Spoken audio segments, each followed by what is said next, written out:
창세기 46장 1절 7절. 오늘 본문은 마침내 야곱과 그의 온 가족이 애굽으로 이주하는 내용입니다.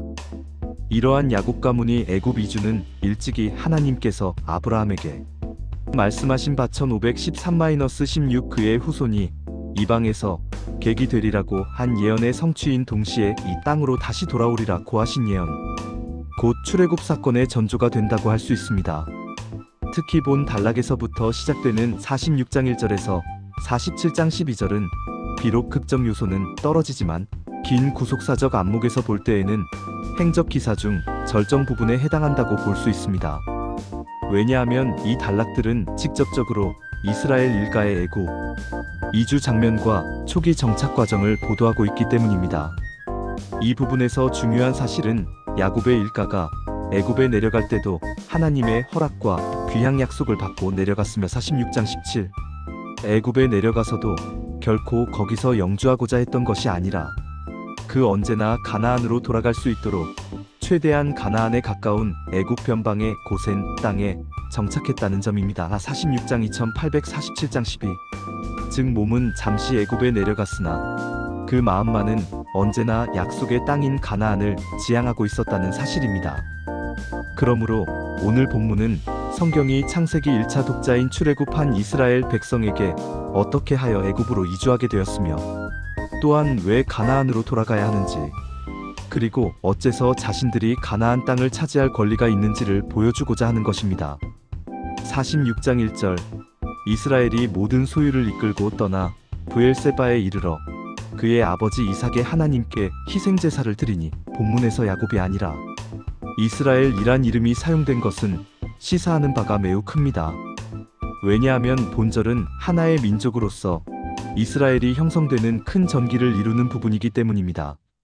즉 본문은 야곱 일개인이나 한 가족의 애굽 이주에 초점을 맞춘 것이 아니라 본서의 제1차 독자라 할 수 있는 출애굽한 이스라엘 민족이 애굽에 기거하게 된 기원과 출애굽의 배경을 밝히고자 하는 것보다 큰 목적으로 본절을 기록하고 있음이 이스라엘이란 이름에서부터 암시되고 있는 것입니다. 또한 브엘세바는 과거 조부 아브라함이 아비멜렉과 조약을 맺고 체류하였을 뿐만 아니라 아비 이삭도 아비멜렉과 조약을 맺고 체류하였으므로 이곳은 맹세의 우물, 언약의 우물이라는 이름을 가지게 된 곳입니다. 또한 이곳은 아브라함 2133과 이삭 2625이 하나님께서 제단을 쌓았던 곳이기도 합니다. 그런 점에서 브엘세바는 야곱 가문 신앙의 고향이자 언약 후손들 신앙의 유적지라 할 수 있습니다. 야곱은 하나님께서 자신과 자신의 후손에게 주시겠다고 약속하셨던 2813-15 가나안 땅을 떠나면서 이곳에 들러서 가나안에서의 마지막 제사를 드렸던 것입니다. 본문에서는 야곱이 왜 이삭의 하나님에게 제사를 드린다고 말하고 있을까요? 이스라엘은 자신들의 하나님을 부를 때 자주 아브라함의 하나님, 이삭의 하나님, 야곱의 하나님과 같은 방식으로 표현한다고 합니다. 이는 오래전에 조상들과 약속을 맺으신 하나님을 상기하면서 하나님께서 맺으신 그 약속을 오늘도 지키시고 이루어 주시길 구하는 마음으로 이렇게 조상의 이름과 하나님을 결합해 부른다는 것입니다. 그러므로 야곱 역시 그의 아버지 이삭을 돌보시고 인도하신 하나님을 불러 예배하며 이제 자신의 길을 인도하시길 구하고 있는 것입니다. 이렇게 동일한 하나님의 이름을 단지 이를 수식하는 사람의 이름만 바뀌어 부르는 것은 하나님의 신실하심은 세대를 거치고 세월이 흘러도 결코 변함이 없음을 보여준다고 할 수 있을 것입니다. 2절에서 4절까지는 하나님의 나타나심과 재확인된 약속에 관한 내용입니다. 하나님은 밤의 환상 중에 야곱에게 나타나셔서 두려워하지 말라고 하십니다. 또한 직접적으로 내가 너와 함께 내려가서 애굽에서 너를 반드시 건져내리라라는 약속을 재확인하십니다. 이는 하나님의 약속이 단순한 미래의 예언이 아니라 임재와 동행의 약속인 것입니다. 특히 내가 너와 함께 내려가겠다라는 표현은 하나님께서 이스라엘의 위기 속에 함께 하시며 결국 출애굽과 같은 구원 사건으로 이끄실 것임을 암시하는 것입니다. 즉, 이 이주는 하나님의 구원사 흐름 안에 들어가는 사건인 것입니다.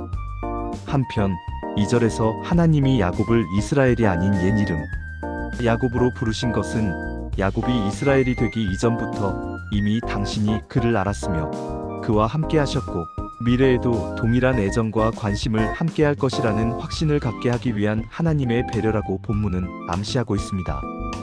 이런 배려는 3절에서도 나타납니다.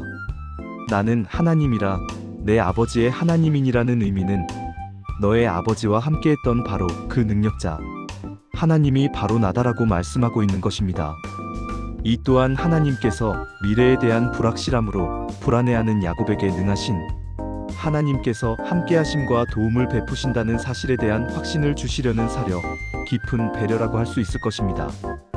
또한 3절에서 너로 큰 민족을 이루게 하리라는 9절에서 큰으로 번역된 까돌은 강하다, 부하다, 존귀하다로도 번역되는 단어로서 야곱의 후손들이 단지 그 수요가 많아지는 데서 멈추는 것이 아니라 실로 위대한 민족이 될 것임을 보여주는 것입니다.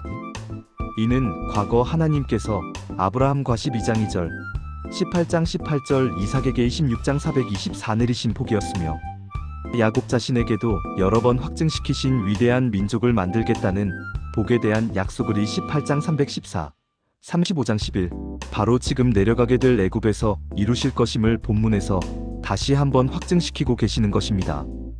또한 당시 중근동 지역 사람들은 지역신 개념을 가지고 있었다고 합니다. 이는 어떤 신이 특정 지역에만 머물면서 능력을 발휘한다고 믿는 것입니다. 그러나 본문에서 하나님이 내가 너와 함께 애굽으로 내려가겠다라는 의미는 하나님은 지역신 개념이 아닌 어디서나 전능하신 분이시라는 것을 본문은 독자들에게 강조하고 있는 것입니다.